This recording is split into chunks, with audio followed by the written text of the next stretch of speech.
Hello everyone, कैसे हैं आप? आपका आपके YouTube channel Digvijay commerce classes पर एक बार फिर से स्वागत है।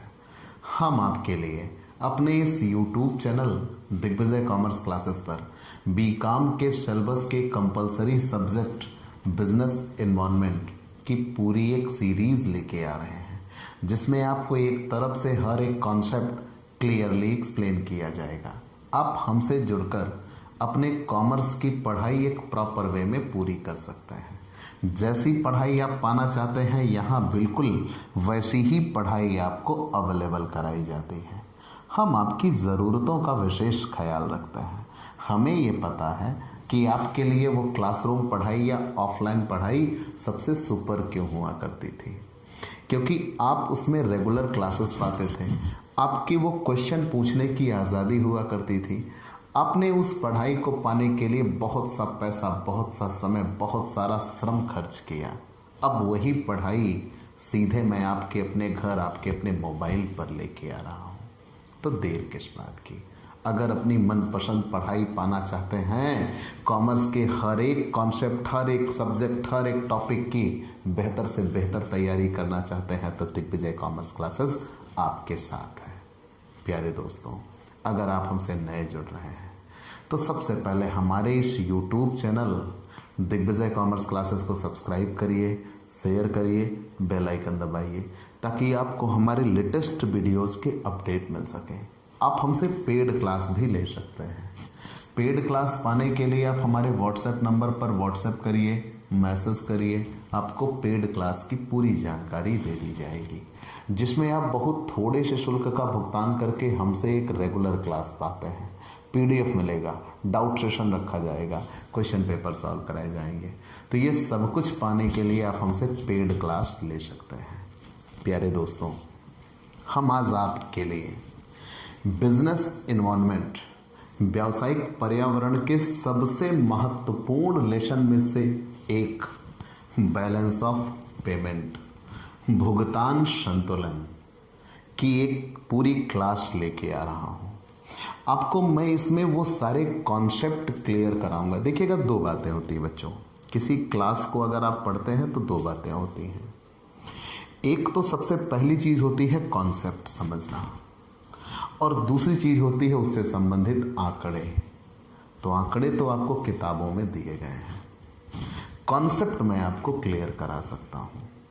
और यहाँ मैं आपको एक सलाह दूंगा, बहुत प्यारी सी सलाह। आंकड़े, चूंकि आपके पास, कुछ लोगों के पास नई किताबें होंगी, कुछ लोगों के पास पुरानी किताबें होंगी। आंकड़े नई किताबों से ही क्लियर करिएगा, अन्यथा आप दिक्कत में रहिएगा। तो आपको मैं सारे कॉन्सेप्ट क्लियर करा देता हूँ, और जो आंकड़ों पर मैं मेन इंपॉर्टेंट समझता हूँ वो आपको बता दूंगा। ठीक, आपका काम हो जाएगा, आसानी से हो जाएगा। बहुत ज़्यादा समय ना गंवाते हुए सीधा हम आपको ले चलते हैं भुगतान संतुलन आखिर होता क्या है। और सबसे बड़ी बात, क्या भारत में भुगतान संतुलन है? नहीं। तो भारत में भुगतान संतुलन सदैव प्रतिकूल बना हुआ है, हमारे अनुकूल नहीं है। ऐसा क्यों है, यही तो पूरा हम इस पाठ में समझेंगे। लेकिन ये एक ऑब्जेक्टिव क्वेश्चन आपके लिए है कि भारत में भुगतान संतुलन अनुकूल है या प्रतिकूल, तो तुरंत हम बताएंगे प्रतिकूल है, मतलब हमारे पक्ष में नहीं है। लेकिन ये होता क्या है, पहले एक इंटेंशन जान लेते हैं। किसी भी सरकार की ये मंशा होती है कि उसके यहाँ विदेशी मुद्रा ज़्यादा से ज़्यादा मात्रा में आए, ना कि उसके यहाँ की करेंसी बाहर चली जाए। भारत भी इससे अछूता नहीं है। भारत की भी सोच यही होती है कि हमारे यहाँ निर्यात ज़्यादा हो, एक्सपोर्ट ज़्यादा हो, मतलब हम विदेशों में अपने यहाँ निर्मित माल या वस्तुएं और अपने यहाँ की सेवा विदेशों में दें, ना कि वहाँ से हम माल या वस्तुएं या सेवा प्राप्त करें। अगर हम अपने यहाँ निर्मित वस्तुएं विदेशों में बेचते हैं तो ये हमारे द्वारा किया गया निर्यात कहलाता है, और अगर हम वहाँ निर्मित वस्तुएं अपने यहाँ खरीदते हैं तो ये आयात कहलाता है। और सरकारों की ये मंशा होती है, ये मनोदशा होती है कि निर्यात ज़्यादा रहे, आयात कम रहे। अगर निर्यात ज़्यादा रहा, आयात कम रहा, तो पहली चीज़ तो भुगतान संतुलन कब होता है? जब दोनों बराबर होते हैं। जब किसी वर्ष में या किसी समयावधि में कुल निर्यात और कुल आयात दोनों बराबर होते हैं, तब उसे ही भुगतान संतुलन कहा जाता है। लेकिन अब कह लीजिए कि ये कम या ज़्यादा हो सकते हैं। अगर कहीं ऐसा हुआ कि निर्यात ज़्यादा हुए, आयात कम हुए, तो हम कहेंगे भुगतान संतुलन हमारे अनुकूल है। और अगर कहीं ऐसा हो गया कि आयात ज़्यादा हो गए, निर्यात कम हो गए, तो हम कहेंगे हमारे प्रतिकूल है, उल्टा है। लेकिन किन चीज़ों का? तो मैं एक चीज़ आपको यहाँ बताना चाहूँगा। भुगतान संतुलन, तो सबसे पहली चीज़ तो ये होती है कि भुगतान संतुलन जब हम निकालते हैं, तो यहाँ हम निर्यात, जब हम विदेशों में माल या सेवा देते हैं, मतलब बेचते हैं, विदेशों में माल या सेवा बेचते हैं, जब हम विदेशों में माल या सेवा बेचते हैं, मैंने बेचना लिख दिया, अब कह दीजिएगा सेवा कैसे बेचते हैं, मतलब सेवा देना हुआ, वो भी एक प्रकार का विक्रय ही होता है। तो जब विदेशों में हम माल या सेवा बेचते हैं तो उसे निर्यात कहते हैं। और जब हम विदेशों से माल या सेवा खरीदते हैं, विदेशों से माल या सेवा खरीदते हैं, विदेशों से माल या सेवा खरीदते हैं, तो विदेशों से माल या सेवा खरीदते हैं,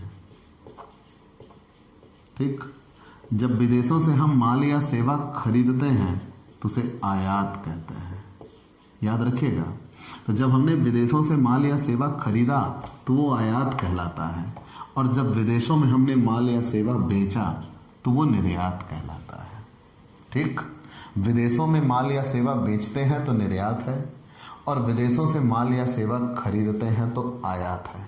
और जब ये दोनों बराबर हों, ध्यान दीजिएगा, जब ये दोनों बराबर हों तब उसे ही भुगतान संतुलन कहा जाता है, कि भुगतान संतुलन है, ठीक। मतलब एक निश्चित समयावधि में देश के कुल निर्यात मूल्य और देश के कुल आयात मूल्य यदि बराबर हों तो उसे भुगतान संतुलन कहते हैं। लेकिन यहाँ दो बातें मैंने लिखी, माल या सेवा, मतलब यहाँ दृश्य, ये पेपर में आया हुआ क्वेश्चन है, भुगतान संतुलन दृश्य और अदृश्य मदों के आयात निर्यात को सम्मिलित किया जाता है। भुगतान संतुलन में दृश्य मदों और अदृश्य मदों के आयात और निर्यात को सम्मिलित किया जाता है। अब ये दृश्य मदें कौन सी होती हैं? जिनका निर्यात या आयात के समय बंदरगाहों पर लेखा होता है, उन्हें दृश्य मदें कहते हैं। और जिनका बंदरगाहों पर कोई लेखा नहीं होता तो उन्हें अदृश्य मदें कहते हैं। जैसे एक देश से दूसरे देश में अगर पैसा भेज दिया, पूंजी का आदान प्रदान, ब्याज का भुगतान या प्राप्ति, बैंक, बीमा व जहाजरानी सेवाएं, विशेषज्ञों का आवागमन, ये ऐसी चीज़ें होती हैं जो एक देश से दूसरे देश में सेवा के रूप में तो पहुंचती हैं, लेकिन उनका बंदरगाहों पर कोई लेखा नहीं होता, उन्हें हम सेवा में रखते हैं। तो मैंने ये कहा कि जब एक देश से माल दूसरे देश में जाता है तब तो वो दिखता है और उसका लेखा भी होता है, उसे हम दृश्य मदों में रखते हैं। लेकिन जब एक देश से पैसा दूसरे देश में भेजा जाता है, उस पर ब्याज भेजा जाता है, जहाजरानी सेवाएं दी जाती हैं आदि, तो ये कहीं दिखता नहीं है। या विशेषज्ञों की सेवा एक देश से दूसरे देश को हस्तांतरित की जाती है, तो कहीं दिखता नहीं है, उन्हें अदृश्य मदें कहते हैं। जब दृश्य मदें और अदृश्य मदें दोनों का निर्यात ज़्यादा हो और दोनों के आयात कम हो, तब भुगतान संतुलन हमारे अनुकूल होगा। अगर ऐसा हुआ कि निर्यात ज़्यादा है, ठीक, अगर ऐसा हुआ कि निर्यात ज़्यादा है, आयात कम है, तो भुगतान संतुलन अनुकूल होगा, फेवरेबल होगा। क्लियर? ये मैं आपके समझने के लिए, आपके दिमाग में ये बातें बस जाएं, इसलिए ऐसा कर रहा हूं कि अगर कहीं ऐसा हुआ कि निर्यात या सेवाएं मतलब विदेशों में हम माल या सेवा ज़्यादा भेजते हैं या बेचते हैं, तो मतलब निर्यात हमारे ज़्यादा है और आयात हमारे कम। तो जब निर्यात हमारे ज़्यादा है, आयात हमारे कम है, तो भुगतान संतुलन अनुकूल होता है। और अगर यही उल्टा हो गया कि हमारे आयात ज़्यादा हो गए और निर्यात हमारे लिए क्या हो गए, कम, तब उसे ही क्या कहते हैं, प्रतिकूल कहते हैं, विपरीत कहते हैं। ठीक, तो पूरी बात ये बनी, भुगतान संतुलन कहते किसे हैं। तो इसमें दृश्य वस्तुओं के आयात निर्यात के अतिरिक्त अदृश्य मदों के आयात निर्यात को भी सम्मिलित किया जाता है। अदृश्य मदों के आयात निर्यात से तात्पर्य उन मदों से है जिनका बंदरगाहों पर कोई लेखा सम्मिलित नहीं होता या बंदरगाहों पर रखे हुए रजिस्टर में उनकी कोई एंट्री नहीं होती। अदृश्य मदों में प्रमुख रूप से पूंजी का आदान प्रदान, ब्याज का भुगतान या प्राप्ति, बैंक, जहाजरानी सेवा, बीमा सेवा और विशेषज्ञों का आवागमन आदि आते हैं। तो एक सबसे बड़ा ऑब्जेक्टिव क्वेश्चन कि भुगतान संतुलन में किन मदों को शामिल किया जाता है, तो तुरंत आप बताइएगा भुगतान संतुलन में दृश्य मदें और अदृश्य मदें दोनों आती हैं। यदि दृश्य और अदृश्य मदों का व्यापार निर्यात ज़्यादा है और आयात कम है तो भुगतान संतुलन अनुकूल होगा, और अगर आयात ज़्यादा हो गया, निर्यात कम हो गया तो प्रतिकूल होगा। तो भुगतान संतुलन से हमारा तात्पर्य किसी देश विशेष के आयात और निर्यात तथा उनके संपूर्ण वितरण से होता है। बाईं ओर तो इसमें हम निर्यात और उसके मूल्य का संपूर्ण योग दिखाते हैं, और दाईं ओर हम आयात तथा उसके मूल्य का संपूर्ण वर्णन दिखाते हैं। और जब निर्यात ज़्यादा होते हैं, निर्यात और आयात दोनों बराबर होते हैं तो संतुलन कहा जाता है। निर्यात ज़्यादा होता है, आयात कम होता है तो भुगतान संतुलन अनुकूल कहा जाता है। और अगर कहीं ऐसा हो गया कि आयात ज़्यादा हो गए, निर्यात कम हो गए, तो भुगतान संतुलन प्रतिकूल होता है। ये बातें आपको याद रखना है। और इन दोनों, मान के चलिए मैंने पहले कहा कि इसमें बाईं ओर हम निर्यात को दिखाते हैं, दाईं ओर हम आयात को दिखाते हैं। इनमें याद रखिएगा, बाईं ओर उन शीर्षकों को दिखाया जाता है जिन पर विदेशियों से भुगतान प्राप्त होते हैं, और दाईं ओर उन मदों को दिखाया जाता है जिन पर हम विदेशियों को खर्च करते हैं या भुगतान किए जाते हैं। और इन दोनों का अंतर ही भुगतान संतुलन कहलाता है। ये सारी चीज़ें तो आपने जान लिया। अब एक टॉपिक है व्यापार संतुलन किसे कहते हैं। हाल फिलहाल भुगतान संतुलन ज़्यादा महत्वपूर्ण है अपेक्षाकृत व्यापार संतुलन के, लेकिन ये शब्द भी बहुतायत प्रयोग होता है। तो व्यापार संतुलन किसे कहते हैं, तो भुगतान संतुलन में हमने आपको ये कहा कि जब दृश्य मदें और अदृश्य मदें दोनों के व्यापार की हम बात करते हों, और एक देश से दूसरे देश में अगर दृश्य मदें और अदृश्य मदें दोनों का निर्यात ज़्यादा है और आयात कम है, तो भुगतान संतुलन अनुकूल है आपके। लेकिन जब हम बात करें सिर्फ व्यापार संतुलन की, तो वहाँ केवल दृश्य मदों का व्यापार देखा जाता है। केवल और केवल किसका, दृश्य मदों का व्यापार देखा जाता है, अदृश्य मदों को उसमें हम शामिल नहीं करते। जब केवल दृश्य मदों का व्यापार देखा जाता है, अदृश्य मदों को हम उसमें शामिल नहीं करते। ये विशेष रूप से याद रखिएगा। मतलब ये वो मदें ही यहाँ शामिल होंगी जिनका बंदरगाहों पर रखे रजिस्टर में लेखा होता है। तो जब केवल दृश्य मदें या माल के व्यापार की बात की जाए, तो जब केवल माल का निर्यात ज़्यादा हो, आयात कम, तो व्यापार संतुलन अनुकूल कहा जाता है। और जब माल का आयात ज़्यादा हो, निर्यात कम, तो व्यापार संतुलन प्रतिकूल कहा जाता है। और जब केवल माल का निर्यात और आयात दोनों बराबर हों, तो व्यापार संतुलन कहा जाता है। ठीक, चलिए हमने ये जान लिया। अब भुगतान संतुलन की विशेषता क्या होती है। भुगतान संतुलन का क्रमबद्ध लेखा रिकॉर्ड होता है। यह एक देश का अन्य देश के साथ किए गए आदान प्रदान संबंधी भुगतान व प्राप्तियों का क्रमबद्ध लेखा यहाँ पर होता है। निश्चित समयावधि होती है। भुगतान संतुलन सदैव एक निश्चित समयावधि की अवधि, प्रायः 1 वर्ष का लेखा जोखा इसमें रहता है, लेकिन हम ये कहेंगे भुगतान संतुलन सदैव एक निश्चित समयावधि से संबंधित होता है। व्यापकता, भुगतान संतुलन व्यापक है। इसमें दृश्य और अदृश्य दोनों मदों के व्यापार को सम्मिलित किया जाता है। स्वतः संतुलित, दोहरा लेखा प्रणाली पर आधारित होने की वजह से यह स्वतः संतुलित हो जाता है, इसको संतुलित करने की आवश्यकता नहीं होती। और अंतर समायोजन, वास्तविक व्यवहारों में जब कभी कुल प्राप्तियों व भुगतानों में अंतर हो जाता है तो इसको समायोजित करने की आवश्यकता पड़ती है। इतना आप जानते रहिएगा। चलिए, तो आपने भुगतान संतुलन जान लिया, लेकिन समस्या एक रही है। मैंने कहा सरकारों का प्रयास क्या होता है, सरकारें किस ओर अग्रसर हैं। तो मैंने अब यहाँ बहुत से आंकड़े आपको दिए गए हैं, कॉन्सेप्ट आपको समझना है पहले। तो मैंने ये कहा सरकारों का प्रयास ये होता है कि हमारे देश में विदेशों से पैसा आए, ना कि हमारे देश से पैसा विदेश जाए। अगर हम अपने देश में निर्मित वस्तुओं को विदेशों में बेचना शुरू करते हैं, यहाँ के लोग वहाँ जाके सेवा देना शुरू करते हैं, तो विदेश से पैसा भारत आता है। और जब विदेश से पैसा भारत आता है तो फॉरेन करेंसी, जिन देशों की करेंसी हमसे मजबूत हो, अगर उन देशों से हम ये कर रहे हैं तो जब विदेशों से पैसा हमारे देश में आता है तो इससे हमारी इकोनॉमी मजबूत होती है। लेकिन यदि कहीं ऐसा हुआ कि कोई फॉरेनर कंट्री वाला व्यक्ति यहाँ आता है और यहाँ से पैसे वो अपने देश लेके जाता है, या हम वहाँ से सामान खरीदते हैं तो यहाँ का सोर्स या पैसा वहाँ देते हैं, तो इससे हमारा देश गरीब होता है। तो सरकारों की ये व्यवस्था रही है, ये प्रयास रहा है कि विदेशों से हम सामान ना खरीदें बल्कि अपने यहाँ बना सामान विदेशों में बेचें। लेकिन हमारे सामने कई समस्याएं हैं, मूलभूत समस्याएं हैं। मूलभूत समस्या यह है कि ऐसा नहीं है कि हमारे यहाँ प्रोडक्शन नहीं होता, बल्कि ऐसा है कि जो प्रोडक्शन होता है वो बचता नहीं है, हम खाने में ही उसको गंवा देते हैं। मतलब ये कि हमारी संख्या इतनी ज़्यादा है, जनसंख्या इतनी ज़्यादा है कि हमारे नंबर ऑफ़ यूजेज ज़्यादा है। जब हम उसको यूज ही कर लेंगे तो बेचेंगे कहाँ से, ये समस्या हमारे सामने आती है।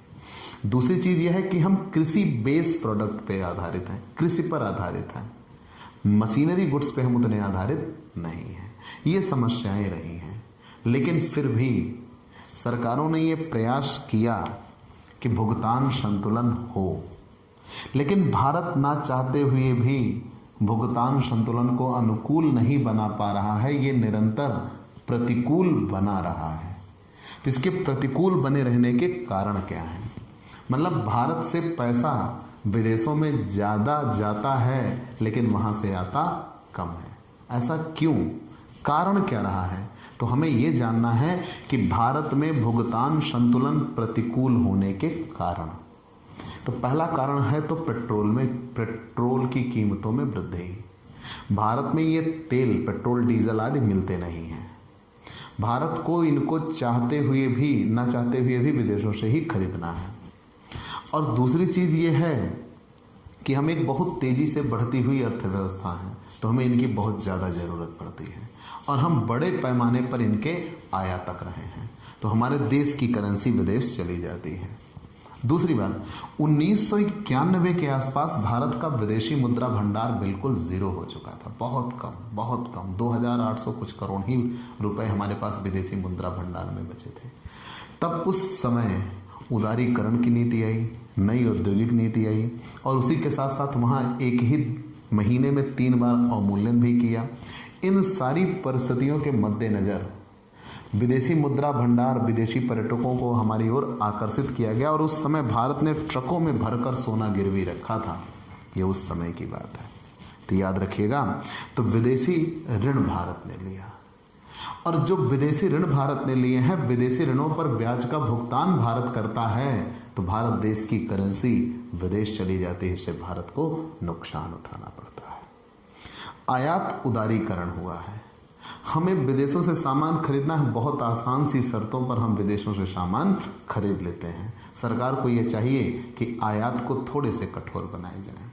तो आयात उदारीकरण की वजह से विदेशों से हमें सामान बहुत सस्ते समय या सस्ती सुविधाओं के साथ या बहुत कम कीमत पे अवेलेबल हो जाता है या बहुत कम प्रयासों में मिल जाता है, इसलिए हम विदेशों से सामान ज़्यादा खरीदने लगे हैं, तो हमारे देश की करेंसी बाहर चली जाती है। हम विदेशी प्रतिस्पर्धा कर रहे हैं, हम वस्तुएं बना के उनसे प्रतिस्पर्धा नहीं कर रहे हैं, हम उनसे वस्तुएं खरीद के प्रतिस्पर्धा कर रहे हैं। देख भाई, तेरे पास इतना है और मेरे पास इतना है। बात इसमें पॉपुलैरिटी नहीं है, देख भाई तूने इतना विकास किया और हमने इतना विकास किया, अगर ये होता तो ज़्यादा बेहतर था। हम उनसे सामान खरीद के उनसे प्रतिस्पर्धा कर रहे हैं, ना कि उनसे बेहतर टेक्नोलॉजी बना के प्रतिस्पर्धा कर रहे हैं। तो इसकी वजह से हमारे देश की मुद्रा भारत से बाहर जाती है। आगे बढ़ते हैं। मूल्य असंतुलन रहा है। मूल्य असंतुलन कैसे रहा? हम विदेशों से प्रतियोगिता करें, मूल्य असंतुलन रहा है। मूल्य असंतुलन होने की वजह से यहाँ पे ये देखना है कि हमारे यहाँ मूल्यों के दाम बहुत ज़्यादा अपरिवर्तित रहे हैं, मतलब बदलते चले जाते हैं, परिवर्तन हो जाता है। अनाज के दाम बढ़ने के कारण दूसरी वस्तुओं के दाम भी बढ़ जाते हैं और इसकी वजह से हमारे आयात बढ़ जाते हैं और निर्यात क्या हो जाते हैं? कम हो जाते हैं। चलिए, विदेशों में दूतावास भारत ने खोल रखे हैं। जितने भी देश हैं जहाँ से हमारे टर्म्स बेहतर हैं, हर देशों में हमने दूतावास खोल रखे हैं। हर देशों के दूतावास पे हमें खर्च करने पड़ते हैं, इससे इंडियन करेंसी बाहर जाती है और इसे भारत देश चाह कर भी रोक नहीं सकता। कच्चे तेलों के दामों में वृद्धि हुई है। जो भारत कच्चे तेल खरीदता है रिफाइनरी बनाने के लिए, रिफाइन करने के लिए, वो कच्चे तेल इसको महंगे दामों पर मिल रहे हैं। ऐसे ही हम मशीनों का आयात करते हैं। क्यों? क्योंकि भारत देश मशीनरी आदि विदेशों से हायर कर, मतलब तकनीक के मामले में हम कहीं ना कहीं विदेशों पर निर्भर हैं। विदेश में बनी मशीनें भारत में जब खरीद के आती हैं तो उनसे हम प्रोडक्शन करते हैं, लेकिन जब विदेश में मशीनें भारत में खरीद कर आती हैं तो इससे भारत का पैसा भारत के बाहर जाता है। स्वर्ण का आयात, हमारे देश में सोने की खदान नहीं है, हम सोने की चिड़िया कहे जाते थे क्योंकि हम विदेशों में सामान बेचा करते थे। हमने हस्तशिल्प बेचे थे, हमने मसाले बेचे थे, तो वहाँ उसकी वजह से हम सोने की चिड़िया बने थे। भारत में सोने की खान नहीं थी कि हम सोने की चिड़िया थे। तो भारत सोना विदेशों से खरीदता है, तो भारत ने सोने का आयात बढ़ाया है और इसकी वजह से भी भारत देश में भुगतान असंतुलन रहा है, संतुलित नहीं हो पाता। भुगतान संतुलन प्रतिकूल बना बैठा है। चलिए, और निर्यात में वृद्धि बहुत कम मात्रा में हुई है, बहुत सीमित मात्रा में, गिनी चुनी वस्तुओं का ही हम निर्यात करते हैं, बाकी शेष अन्य वस्तुओं का हम निर्यात नहीं करते। निर्यात आयात से कम रहते हैं। दूसरी चीज़, चीन व पाकिस्तान से रक्षा के लिए हमने अपने रक्षा सौदों को बहुत अधिक बढ़ा दिया है और अधिक मूल्यों में हमने सैन्य सामान खरीदे हैं, जिसकी वजह से हमारे देश की करेंसी विदेश गई है। हम अमेरिका से खरीद रहे हैं, हम रूस से खरीद रहे हैं, हम फ्रांस से खरीद रहे हैं, हम जर्मनी के साथ समझौता कर रहे हैं, तो हम उस रक्षा सौदे के मामले में हमने अपने रक्षा बजट को बहुत ज़्यादा बढ़ा दिया है। लेकिन हम जब विदेशों से सामान खरीद रहे हैं तो हमारे देश की करेंसी विदेश जाती है, उसे चाह कर भी हम रोक नहीं पा रहे हैं। औद्योगिक उत्पादन हमारे यहाँ निम्न क्वालिटी का रहा है। दूसरी चीज़, हम उत्पादन की पिछड़ी तकनीक का प्रयोग कर रहे हैं और अंत में सबसे बड़ा कारण नजर आता है कि हमारी जनसंख्या बहुत ज़्यादा रही है। तो ये सारी चीज़ों के मद्देनज़र हम ये देखते हैं कि भारत देश की करेंसी विदेश में जाती ही रही है और सरकारें उसे चाह कर भी रोक नहीं पा रही हैं। चलिए, हमने ये जान लिया। तो भारत के भुगतान संतुलन के संदर्भ में श्री शंकर आचार्य का कथन उल्लेखनीय है, जिनके अनुसार भारत के भुगतान संतुलन के संबंध में निम्नलिखित तथ्य दिए गए हैं। उन्होंने 2013-14 से 2015-16 के बीच में चालू खाते में घाटा कम होने के कारण आयात व्यय में होने वाली कमी थी। तो 2012-13 में आयात सकल घरेलू उत्पाद का 27.5% थे, जो कि 15-16 में 19.1% रह गए। और आयात व्यय में गिरावट स्वर्ण आयातों में भी कभी सकल घरेलू उत्पाद की समृद्धि में कमी 2014 के पूर्वार्ध से तेल व अन्य आयात वस्तुओं में कीमतों की कमी के कारण परिणाम स्वरूप हुआ था। तो ये चीज़ें आपको मिल जाएंगी। तो फिर हमने भुगतान संतुलन के संदर्भ में जाना, लेकिन भुगतान संतुलन में विदेशी विनिमय की समस्या का समाधान क्या है? तो क्या हम विदेशों से सामान खरीदना ही छोड़ दें या बेचना ही छोड़ दें? भाई, बेचने को तो सब कहते हैं कि विदेशों से सामान बेचिए, लेकिन ये क्या किया जाए कि विदेशी विनिमय समस्या का समाधान क्या है? मतलब हम विदेशों में सामान बेचें तो बेहतर है, लेकिन हम विदेशों से सामान खरीदें तो हमारे देश की करेंसी बाहर चली जाएगी। तो क्या हम विदेशों से सामान खरीदें ही ना, फिर तो हमें वस्तुएं मिलेंगी कैसे? तो इसका उपाय क्या है? मतलब विदेशी विनिमय की समस्या का समाधान क्या है? विदेशी विनिमय की समस्या का समाधान क्या है?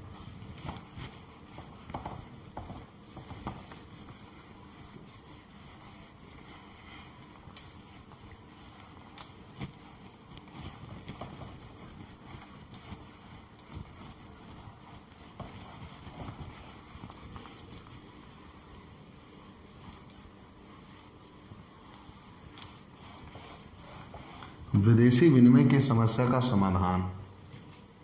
ठीक, विदेशी विनिमय की समस्या का समाधान।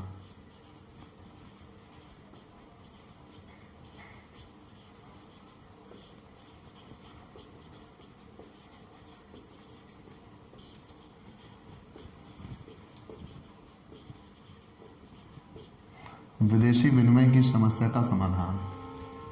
विदेशी विनिमय की समस्या का समाधान, या इसे ही कह सकते हैं प्रतिकूल भुगतान संतुलन दूर करने का सुझाव।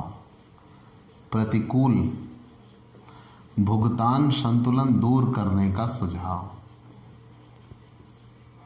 प्रतिकूल भुगतान संतुलन दूर करने का सुझाव। ठीक, प्रतिकूल भुगतान संतुलन दूर करने का सुझाव। क्या? पहला, आयात प्रतिस्थापन। हम जिन वस्तुओं का विदेशों से आयात करते हैं, हमारे प्रयास ये हों कि उन वस्तुओं को हम अपने ही देशों में बनाना शुरू करते हैं। अगर उन वस्तुओं को हम अपने ही देश में बनाना शुरू कर देंगे तो विदेशों से हमें वो सामान मंगाना नहीं पड़ेगा, तो हमारे देश की करेंसी यहाँ रुकेगी। हम निर्यात बढ़ाएं, जैसे भारत कॉफ़ी का, चाय का, इन सब चीज़ों का, हम जूट निर्मित वस्तुओं का, जूट का, इनका हम बहुत ज़्यादा बड़े पैमाने पर निर्यातक रहे। मसालों का, तो हस्तशिल्प, इन चीज़ों के निर्यात को हम और अधिक बढ़ाएं। अन्य चीज़ों के निर्यात भी हम तलाशने होंगे। दूसरी चीज़, वस्तुओं की घरेलू मांग को हम सीमित करें। जब वस्तुओं की घरेलू मांग सीमित हो जाएगी तो जाहिर सी बात है हमारी निर्मित वस्तुएं फिर जब बचत में आएंगी तो हम उनको विदेशों में बेचना शुरू करेंगे। मूल्य में स्थिरता बनी रहे। यहाँ हमारी अर्थव्यवस्था जो हो वो आत्मनिर्भर बने।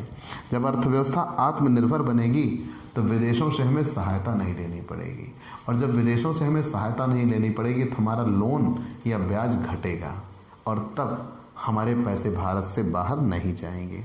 हमारे यहाँ जो भी खनिज संसाधन है, जैसे हम तेल तो बाहर से लेते हैं, यूरेनियम वगैरह हमें बाहर से लेना पड़ता है, लेकिन जो हमारे यहाँ खनिज पदार्थ हैं जैसे कोयला आदि हैं, उनका हम बेहतर तरीके से विदोहन कर सकें।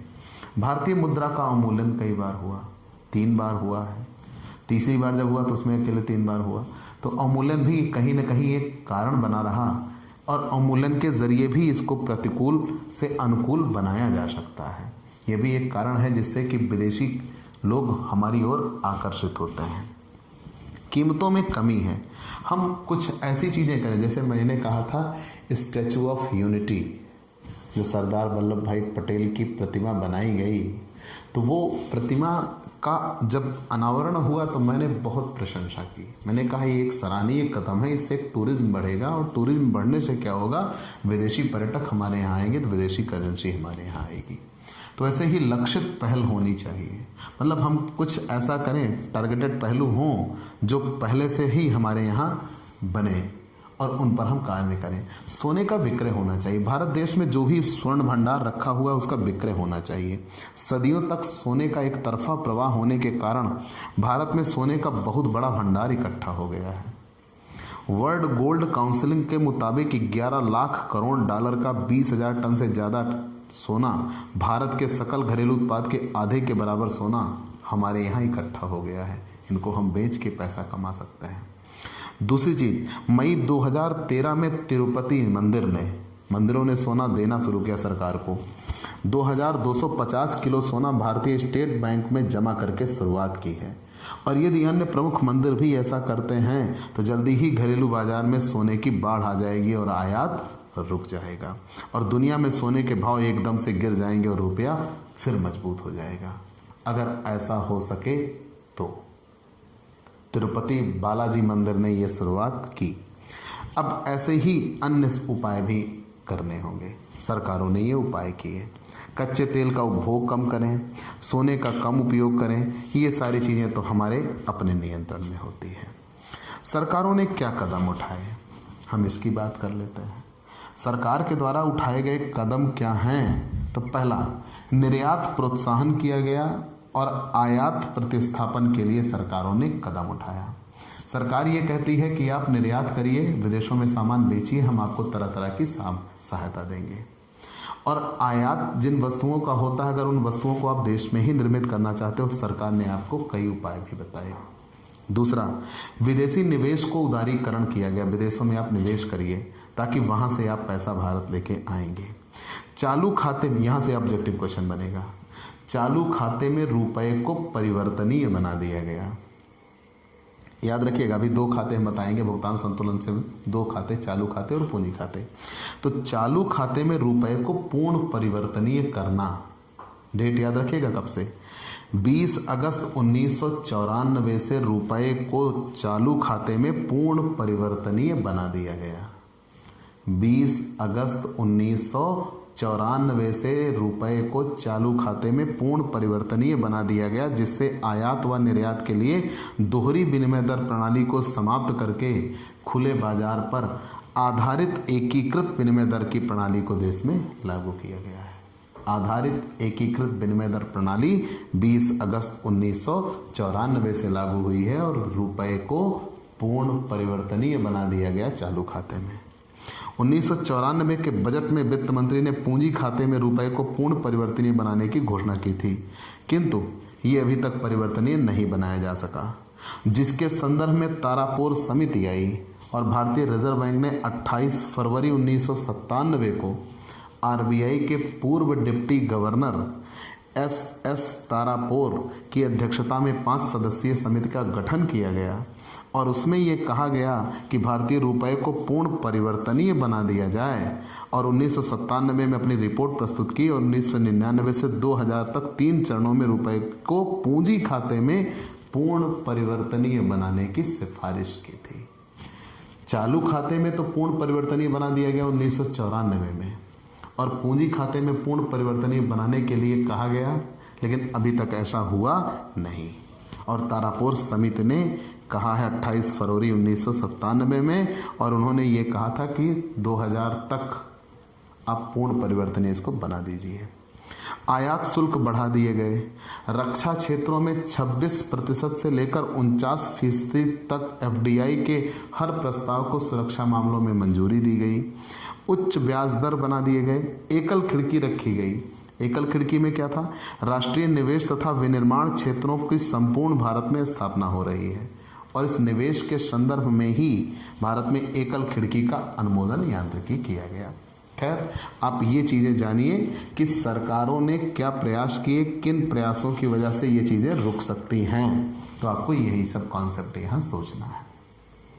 तो आपको ये जानना है कि ऐसा कुछ किया जाए जिससे भारत देश की करेंसी भारत में रहे और विदेशों की करेंसी भारत में आए। अगर हम भुगतान संतुलन का ढांचा या वर्गीकरण आपको बताएं तो भाई देखिएगा, आंकड़े जो हैं वो आप बुक से तैयार करेंगे तो भुगतान और आंकड़े इतने ज़्यादा तैयार भी नहीं हो पाते। भुगतान संतुलन का ढांचा या वर्गीकरण क्या है? तो भुगतान संतुलन के ढांचे या वर्गीकरण में 2 खाते, एक तो चालू खाता या चालू लेखा या खाता जिसे कहते हैं, और दूसरा पूंजी खाता आता है। तो चालू खाते में क्या क्या आते हैं, ध्यान दीजिएगा। भुगतान संतुलन के चालू लेखे या खाते में उन सभी लेन देनों को सम्मिलित करते हैं। याद रखिएगा मैंने क्या कहा, भुगतान संतुलन का ढांचा या वर्गीकरण में कौन कौन से आते हैं? 2 खाते, चालू लेखा खाता और पूंजी खाता।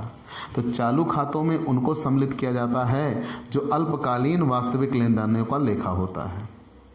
इसमें दृश्य तथा अदृश्य दोनों प्रकार की मदों के आयात निर्यात के मूल्य अंकित किए जाते हैं। चालू खातों के लेन देन को वास्तविक लेन देन का खाता भी कहा जाता है, क्योंकि इसमें सम्मिलित की जाने वाली समस्त मदों का वास्तविक रूप में ही लेन देन किया जाता है और इन मदों को अर्थव्यवस्था की आय, उत्पादन व रोजगार पर सीधा प्रभाव पड़ता है। याद रखिएगा। तो मैंने क्या कहा, भुगतान संतुलन का ढांचा या वर्गीकरण, उसमें कितनी चीजें शामिल हैं? 2, चालू खाता और पूंजी खाता। जब बात चालू खाता की जाती है तो चालू खाता एक अल्पकालीन वास्तविक लेन देन का लेखांकन होता है। इसमें दृश्य तथा अदृश्य दोनों प्रकार की मदों के आयात निर्यात के मूल्यों को अंकित किया जाता है। चालू खातों के लेन देन वास्तविक लेन देन का खाता कहा जाता है, क्योंकि इसमें सम्मिलित की जाने वाली वास्तविक मदों का लेखा वास्तविक रूप में लेन देन में किया जाता है। और इन मदों का अर्थव्यवस्था की आय, उत्पादन व रोजगार पर सीधा प्रभाव पड़ता है। तो चालू खाते का भुगतान संतुलन कब होगा? दृश्य प्लस अदृश्य निर्यात ये ज़्यादा होने चाहिए, माइनस दृश्य प्लस अदृश्य आयात। अगर दृश्य और अदृश्य निर्यात ज़्यादा होंगे दृश्य और अदृश्य आयात से, तो चालू खाते का भुगतान संतुलन अनुकूल होगा, याद रखिएगा। चलिए, अगर जमा ज़्यादा है नाम कम है तो अनुकूल होता है, और अगर जमा कम है नाम ज़्यादा है तो प्रतिकूल होता है, ये चालू खाते में। और अगर जमा और नाम दोनों बराबर होते हैं तो संतुलन होता है। फिर हम बात कर लेते हैं पूंजी खाते की। तो पूंजी खाते से संबंधित मदें, तो पूंजी खाते में ये कहा गया भुगतान संतुलन के मदों में दूसरा शीर्षक पूंजी खाते का है। इस शीर्षक के अंतर्गत विदेशों में विनियोजित तथा विदेशों की स्वयं के देश में विनियोजित पूंजी खाते के दीर्घकालीन व अल्पकालीन विनियोगों को अलग अलग दिखाया जाता है। हमने विदेशों में कितना विनियोग किया है और विदेश ने हमारे यहाँ कितना विनियोग किया है। विदेश पूंजी खाता वित्तीय लेन देन से संबंधित है। इस प्रकार के अल्प व दीर्घकालीन अंतर्राष्ट्रीय पूंजीगत अंतरणों, स्वर्णों का आदान प्रदान, निजी भुगतान, राष्ट्रीय संस्थाओं से संबंधित भुगतान प्राप्तियों तथा सरकारी ऋण, ब्याज, अनुदान आदि को पूंजी खाते में सम्मिलित किया जाता है। इसमें क्रेडिट क्या होगा? अगर विदेशों द्वारा दिए गए स्वदेश में प्रत्यक्ष निवेश और बांड, शेयर आदि खरीदना, विदेशों से सरकारी ऋण प्राप्तियां, बैंकिंग पूंजी का आंतरिक प्रवाह, अंतर्राष्ट्रीय संस्था जैसे IMF, वर्ल्ड बैंक आदि से अगर हमने ऋण लिया, तब इन सब चीज़ों के जरिए विदेशों से पैसा हमारे यहाँ आता है। लेकिन कब हमारे यहाँ से पैसा जाएगा? अगर हमने विदेशों में किए गए प्रत्यक्ष निवेश किए, तो अगर बांड, शेयर आदि खरीद लिए, विदेश को सरकारी ऋण दे दिया, बैंकिंग पूंजी का बाह्य प्रवाह हो गया, इन सब चीज़ों की वजह से हमारे पास से पैसा जाएगा। ये पूंजी खातों में सम्मिलित किया जाता है।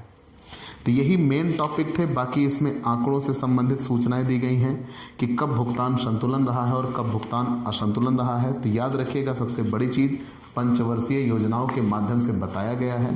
तो सभी पंचवर्षीय योजनाओं में भुगतान असंतुलन ही रहा है, प्रतिकूल रहा है।